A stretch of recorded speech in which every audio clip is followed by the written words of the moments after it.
But what happens when you have virtually verbatim repetition between Matthew and Luke, but it's not even in Mark? They can't be using Mark.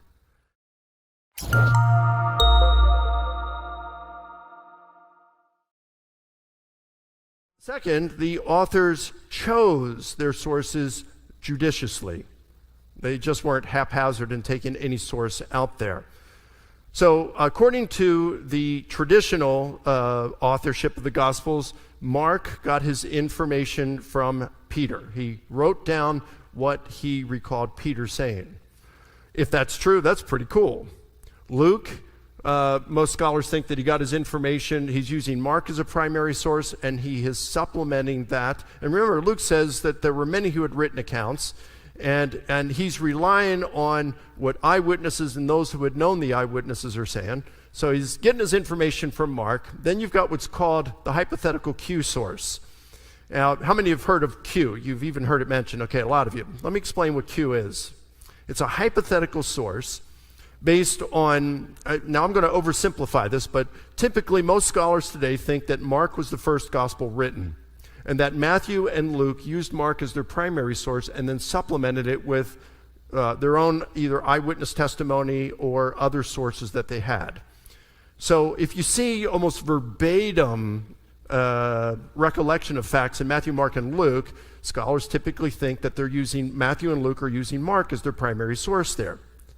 But what happens when you have virtually verbatim repetition between Matthew and Luke, but it's not even in Mark? They can't be using Mark.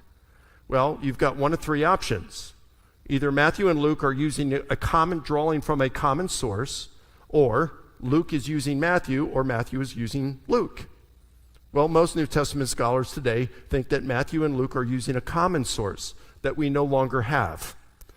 And so the German scholar who came up with this hypothesis, he what do you call this hypothetical source? Well, the German word for source is Quelle, so you just abbreviate that as Q. That's all Q is. It's not Gnostic source or anything, it's just a hypothetical source that Matthew and Luke would have used. So now some scholars think that Luke used Matthew, or Matthew, a very small minority think Matthew used Luke.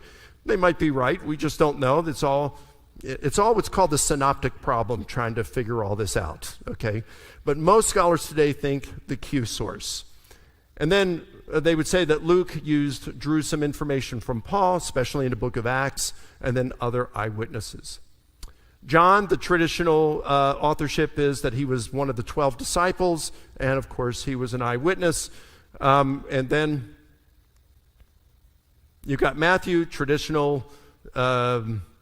Today, most scholars think that he used Mark as a source, and Q, and at least one other, which could have been eyewitness testimony from Matthew to supplement.